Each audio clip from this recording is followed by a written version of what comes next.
Toi qui me ressembles, ce podcast se veut le tien. Comme une expérience, comme un appel à entrer dans la ronde de nos âmes pour aller à la rencontre de qui nous sommes. Toi qui me ressembles, c'est une déclaration d'amour aux parties de nous qu'on masque, aux blessures qu'on tait. Je te proposerai tantôt des épisodes de type partage autour de la descente en soi et de l'exploration intérieure. Tantôt ce seront des portraits, rencontres intimes avec l'autre, celui qui nous inspire et nous révèle à nous-mêmes. Nos invités nous offriront ainsi le plus beau des cadeaux, leur vérité. Toi qui me ressembles, c'est un espace de cheminement, à la fois ensemble et dans l'intimité de notre être.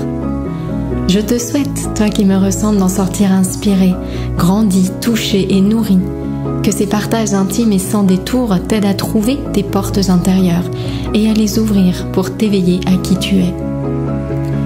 Je suis Mylène, souvent coach et entrepreneur, toujours en cheminement vers qui je suis au-delà des étiquettes, des rôles et des masques. En ligne, sur mes différents sites, je partage mon approche d'un accompagnement authentique et inspirant, le coaching de l'alignement au projet. Que tu cherches à vivre une vie qui te ressemble, à créer une activité alignée à tes valeurs, ou que tu sois à la recherche d'une école de coaching qui va au cœur de l'être, tu trouveras sur mes sites toutes les infos sur mes propositions. Merci mon burn-out. C'est le thème de cet épisode du podcast Toi qui me ressemble. Un épisode que j'ai donc souhaité consacrer à ce fameux burn-out ou syndrome d'épuisement professionnel. Alors je vais vraiment axer cette présentation justement sur le burn-out professionnel, mais il est clair qu'il existe d'autres manifestations principales du burn-out. Ça peut être aussi, par exemple, du burn-out parental ou épuisement parental. Le domaine professionnel n'est pas forcément le seul et unique touché. En tout cas, c'est vraiment l'angle que moi j'ai choisi, celui de ce syndrome d'épuisement professionnel qui explose littéralement depuis plusieurs années maintenant, avec un véritable coup d'accélérateur qui a été vraiment donné par cette période de Covid et de confinement qu'on a connue en 2020-2021. Donc ce burn-out, on en parle de plus en plus depuis quelques années. Et pendant que je préparais ce podcast, alors il faut savoir déjà qu'il y a plusieurs années, moi j'ai fait une grande enquête sur le burn-out et j'avais eu plus de 840 témoignages de personnes touchées par le burn-out. Et on était juste avant le Covid, mais il faut savoir que depuis, ça a littéralement explosé. Donc j'ai trouvé ce chiffre vraiment alors à la fois alarmant et j'ai envie de dire quand même assez rassurant en un sens. C'est-à-dire qu'on ne supporte plus les décalages et donc nos corps disent stop et on est obligé de réagir. Donc en un sens, je trouve que c'est une chose positive. Voilà pourquoi ce titre, merci le burn-out. Et donc, je suis tombée sur ce chiffre alarmant en un sens, positif dans un autre sens, de 2,5 millions de personnes en France touchées par le burn-out. Bon, c'est quasiment la moitié des salariés, on y arrive tout droit. Et c'est une enquête de l'Observatoire de la responsabilité sociale des entreprises. Donc, ce n'est pas tiré du chapeau. C'est vraiment une enquête nationale qui a été réalisée et qui faisait donc ce constat. C'est d'une accélération. 2021, il y a eu 2 fois plus de burn-out que 2020. Et puis, parmi les métiers les plus touchés, on entend beaucoup parler des médecins, des professions libérales, des enseignants également, des travailleurs sociaux, mais aussi des policiers. Et puis, j'ai envie de dire que je crois que tous les métiers, plus ou moins, sont concernés et que c'est vraiment quelque chose qui nous touche ou va nous toucher de plus ou moins loin, de plus ou moins près pendant notre vie professionnelle. Alors cet épuisement professionnel, ce burn-out, il se caractérise principalement par 2 choses. Si je dois simplifier, bien sûr. La première chose, c'est vraiment le sentiment d'un épuisement, d'un trop de choses à faire. La deuxième chose, c'est un sentiment de décalage entre nos valeurs et ce qui est attendu de nous. Et ça, ce sont vraiment les deux grands axes de définition, on va dire, du burn-out. Et encore une fois, il faut savoir que tous les domaines de notre vie peuvent être touchés et qu'il est vraiment essentiel de détecter ce burn-out le plus rapidement possible.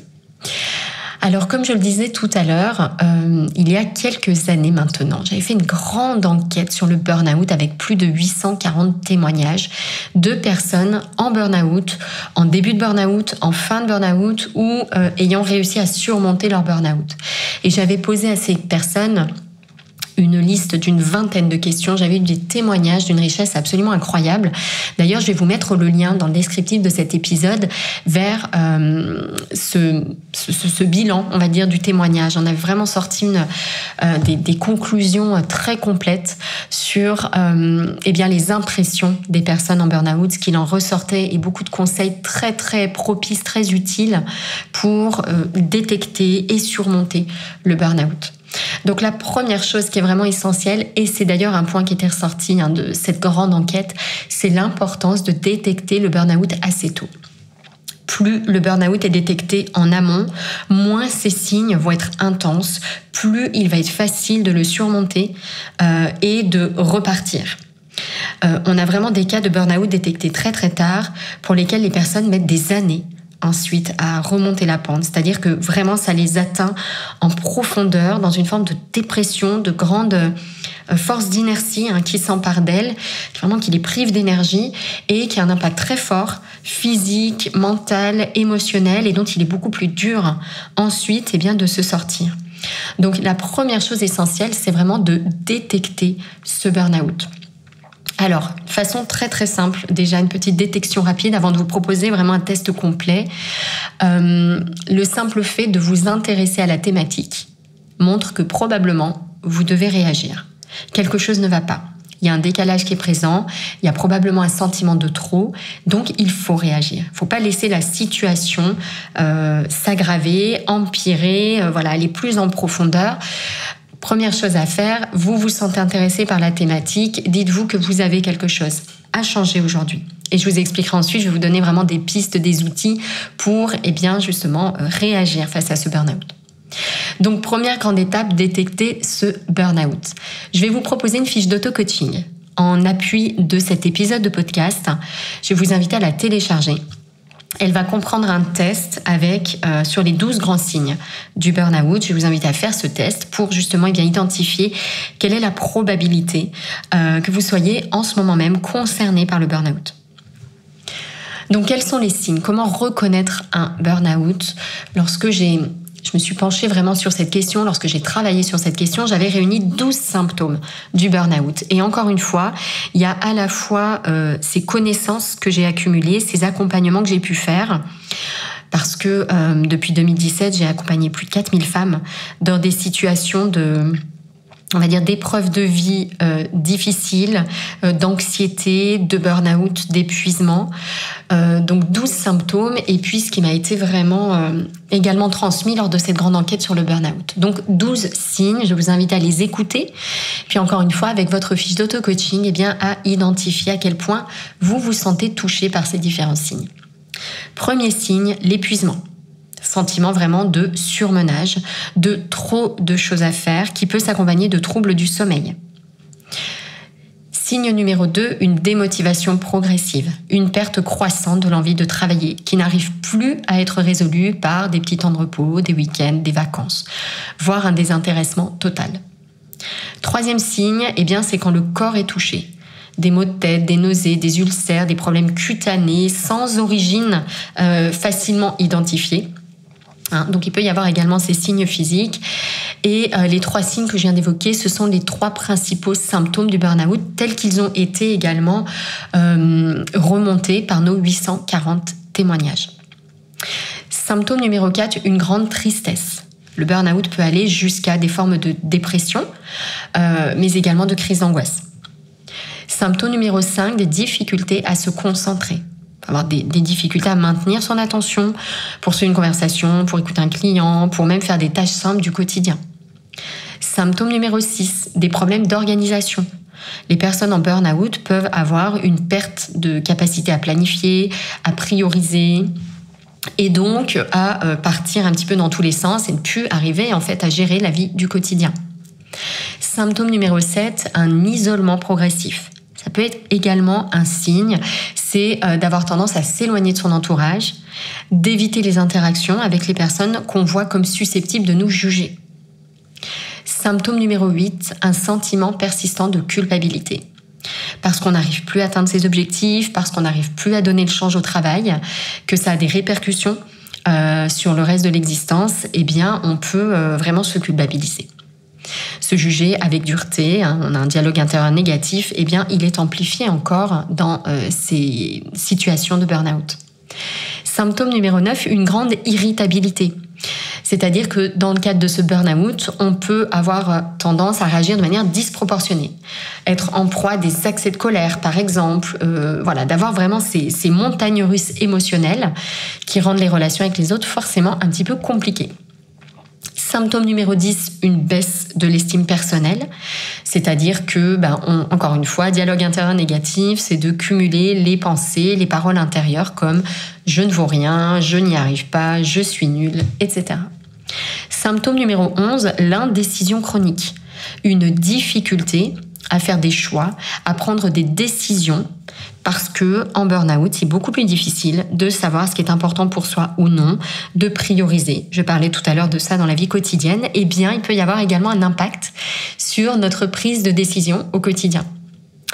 Et enfin, symptôme numéro 12, développement de comportements addictifs. Ça peut être un échappatoire, une fuite adoptée par les personnes en burn-out, donc se tourner vers les jeux, les drogues, l'alcool, bref, tout ce qui va créer un sentiment un petit peu provisoire de puissance, de force, de performance, et qui va au contraire, bien sûr, en profondeur, aggraver notre état physique et mental. Donc voilà un petit peu pour ces différents symptômes du burn-out. Encore une fois, je vous invite vraiment à faire ce test en utilisant votre fiche d'auto-coaching pour identifier si vous êtes ou non concerné par le burn-out. Alors maintenant, j'aimerais vous proposer 3 choses que vous ne savez pas sur le burn-out. Parce qu'il y a beaucoup plus d'informations qu'avant sur cette thématique.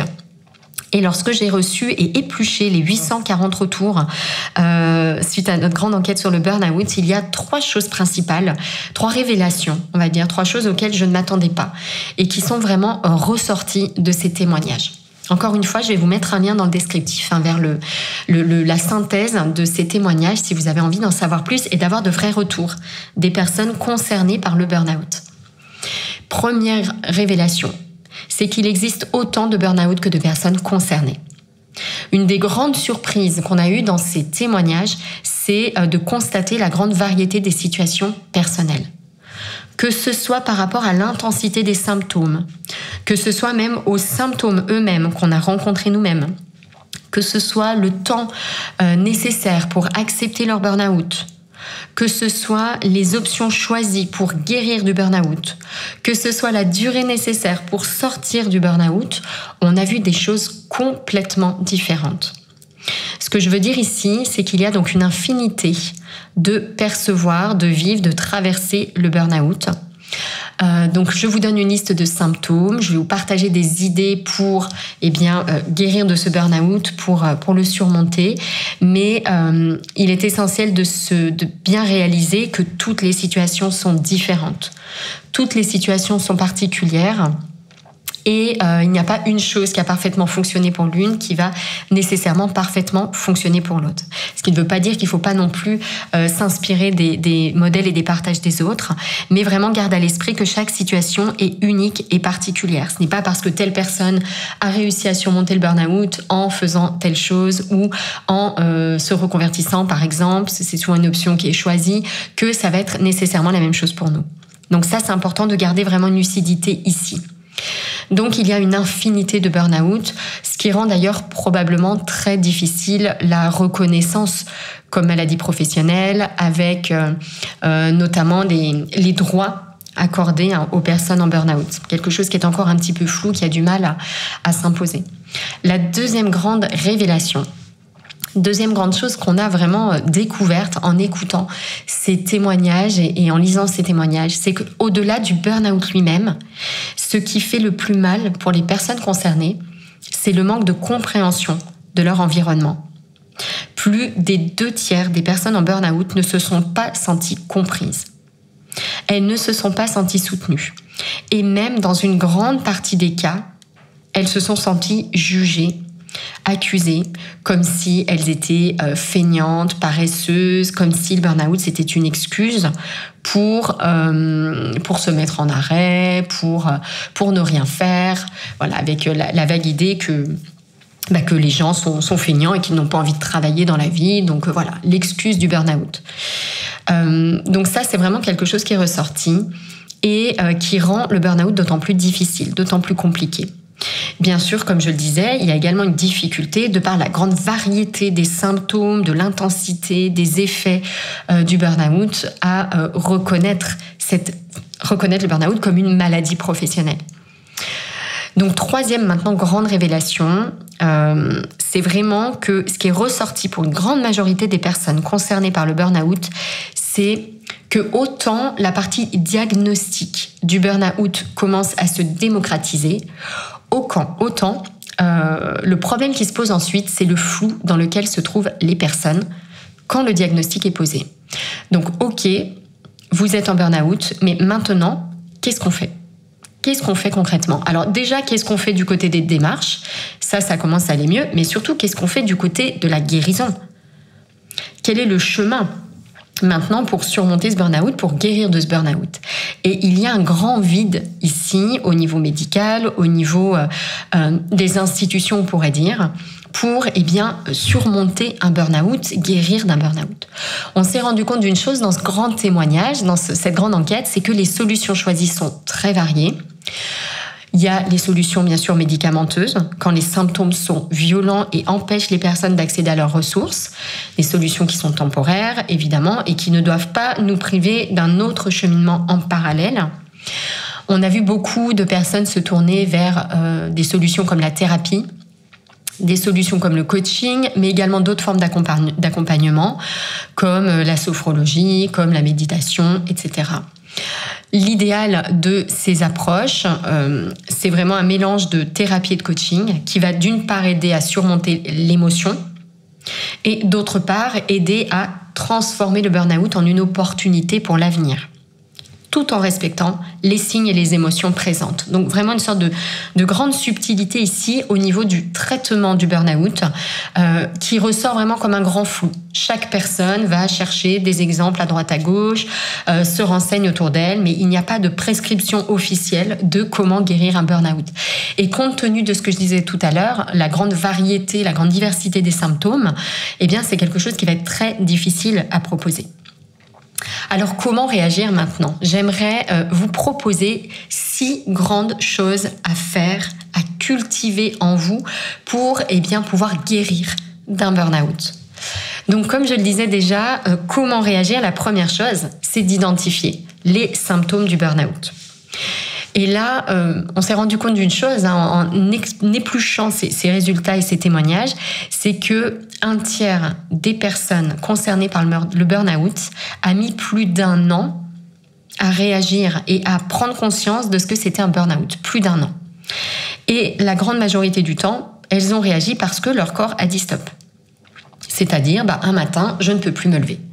Voilà, c'est plus fort que moi, j'ai la boule au ventre, je suis comme paralysée, je n'y arrive pas. Donc ça, c'est vraiment la première étape. Donc reprenez votre test, les différents symptômes, identifiez comment vous vous situez sur ces différents symptômes et puis surtout réagissez. Si vous êtes intéressé par la thématique, s'il y a quelques signes qui vous concernent, il faut réagir maintenant. Deuxième étape, une fois qu'on accepte cette idée de réagir, concrètement, on fait quoi ? La deuxième étape, ça va être très subtil, très difficile à faire, je le sais, c'est d'accepter les symptômes, d'accepter le burn-out. Dans ce titre « Merci mon burn-out », il y a vraiment cette dimension de « j'arrête de lutter ». Si je passe mon temps à me dire comment je supprime, comment je le change, comment j'arrête mon burn-out, je vais créer des mécanismes de résistance. Et malgré moi, les symptômes, le burn-out va se renforcer. Donc ça, c'est très important. Dans cette deuxième étape, après l'identification, c'est vraiment d'accepter, l'acceptation. Le burn-out est là, ok, je l'accepte. Oui, je me sens diminuée physiquement. Oui, j'ai moins d'énergie. Oui, j'ai du mal à dormir. Oui, j'ai du mal à me concentrer. Bref, vraiment pouvoir accepter. Alors bien sûr, là je parle d'acceptation. Le simple fait de dire j'accepte mon burn-out n'est pas suffisant. L'acceptation, c'est quelque chose qui se passe en profondeur en soi, qui n'est pas simplement intellectuel. Bon, c'est déjà une présentation. Ensuite, il faudra aller plus en profondeur. Mais en tout cas, la deuxième étape, c'est vraiment l'acceptation. Et puis la troisième étape, c'est qu'est-ce que je fais maintenant concrètement ? Et à cette étape de qu'est-ce que je fais maintenant concrètement, il y a 2 grands axes de travail. Première façon de réagir à un burn-out, c'est de changer le cadre à l'extérieur de soi. Ça peut être par exemple d'envisager une reconversion. Ça peut être par exemple d'envisager une renégociation de ses conditions de travail. Ça peut être par exemple d'envisager une grande pause, un temps partiel, etc. Ou d'arrêter de faire certaines choses qui mettent vraiment trop en difficulté. Donc ça, c'est une façon de réagir. Je change le cadre à l'extérieur. Et alors là, bien souvent, c'est ce qui nous parle en premier lieu. On pense tout de suite à ça. J'ai fait un burn-out, il faut que je change de travail. Il y a une deuxième façon de réagir, et je ne vais pas vous mentir, les 2 sont indispensables, en général, en parallèle. La deuxième façon, c'est de transformer à l'intérieur de soi sa façon de vivre les choses. Sa façon de vivre les situations et les événements. En réalité, face à une même situation professionnelle, difficile, il y a des personnes qui vont très bien le vivre, qui vont trouver des ressources, qui vont réussir à poser leur cadre, etc. Et il y a des personnes qui vont être submergées. Ce que je veux dire par là, c'est qu'on a le choix de notre façon de réagir. Même si ça nous semble très difficile parce qu'on est pris dans des schémas de réaction automatiques qu'on traîne depuis toujours, on a le choix de notre réaction. Donc ce deuxième axe de travail, c'est vraiment celui du changement intérieur. Changer son état d'esprit.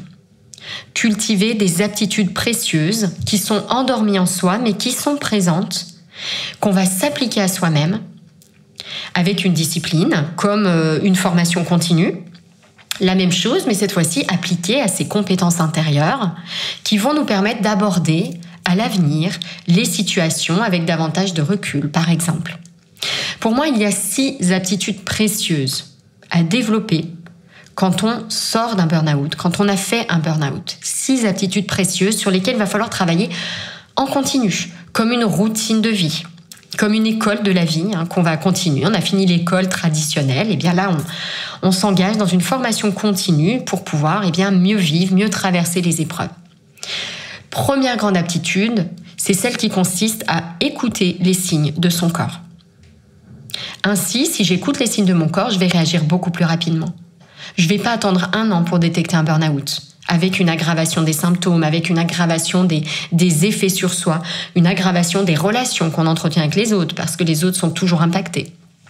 Écouter les signes de son corps pour pouvoir réagir rapidement.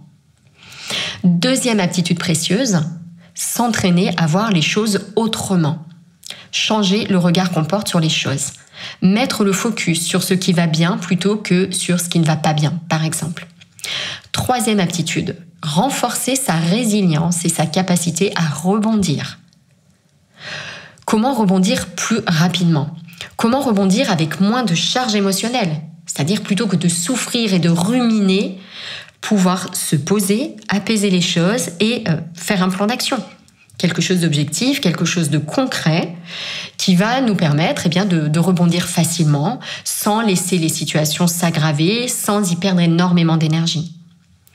Quatrième grande aptitude, celle d'améliorer, de renforcer sa créativité pour trouver des solutions quand on est face à un problème. Parce que bien souvent, ce qui se passe, c'est qu'on est dans un état d'esprit de passivité. On subit les choses, on est submergé par les choses. Donc là, il y a vraiment une aptitude passionnante à cultiver qui est de stimuler cette créativité. On a toutes et tous une infinité d'options en nous. Comment est-ce qu'on peut cultiver cette créativité pour trouver des solutions et ne pas laisser, encore une fois, les solutions s'aggraver et les subir ? Cinquième aptitude précieuse à cultiver, c'est de clarifier ses besoins et ses valeurs. Pour pouvoir les faire respecter, il est indispensable de les clarifier. Qu'est-ce qui est essentiel pour moi dans la vie ? Qu'est-ce qui m'anime en profondeur ? De quoi j'ai besoin pour que ça fonctionne, mon écosystème ? Une fois que ça c'est très clair pour moi, ça va être beaucoup plus facile de les faire respecter, de poser ses limites. 6e aptitude précieuse, maîtriser bien sûr ses émotions, tout en acceptant leur existence. Donc ici, il y a vraiment un travail en continu à faire. Et alors, l'avantage, c'est qu'on a plein de cas pratiques dans la vie, parce qu'il y a toujours des situations qui nous semblent difficiles, qui vont nous submerger, qui vont réveiller tout un tas de choses. Et bien, cette grande aptitude à pouvoir apaiser ce flux pour cultiver autre chose à la place. Et ça, c'est vraiment la 6e aptitude très, très précieuse à développer, notamment si on est en situation de burn-out. Comment maintenant est-ce qu'on travaille sur ces différentes aptitudes au quotidien? Au-delà, encore une fois, de cette réflexion sur une reconversion. C'est totalement complémentaire de cela, mais c'est vraiment quelque chose à garder en travail de fond permanent dans notre vie. Depuis 2017, moi je propose un programme de développement de ces grandes compétences intérieures. Dans ce programme qui s'appelle Expérience, l'objectif c'est vraiment de vous aider à identifier en vous et à cultiver les ressources qui sont présentes. Toutes ces compétences sont présentes, donc les réveiller pour pouvoir vivre au mieux les épreuves inévitables de la vie. Et là, j'insiste, si on se concentre uniquement sur changer le cadre à l'extérieur, eh bien, qu'est-ce qui va se passer? C'est qu'à l'épreuve suivante, il va se repasser la même chose. Parce qu'en réalité, on ne va pas faire ce travail de fond sur comment est-ce que moi je vis les événements. Donc je peux m'amuser toute ma vie à supprimer les événements désagréables, mais si je ne me tourne pas vers moi, je vais simplement aller me heurter à de nouveaux événements désagréables ailleurs. Le travail qui nous est demandé de faire, c'est d'aller débloquer ce qui est bloqué en nous. D'utiliser ces événements désagréables pour se tourner vers nous-mêmes, comme une opportunité, parce qu'on y est un petit peu forcé quand le corps dit stop, se tourner vers nous-mêmes et aller cultiver ces grandes aptitudes. Donc si vous voulez en savoir plus, je vais vous mettre un lien dans le descriptif de cet épisode pour découvrir ce programme Expérience et vous engager au quotidien sur la durée, parce que c'est un programme de longue durée. Ça demande un travail de fond, en fait, cette exploration des grandes aptitudes. Donc pour cultiver de manière équilibrée, avec une démarche progressive et ludique, ces grandes aptitudes au quotidien.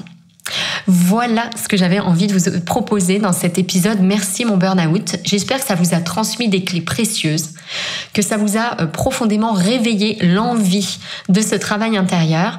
Je vous souhaite une belle exploration et une magnifique journée. À très bientôt.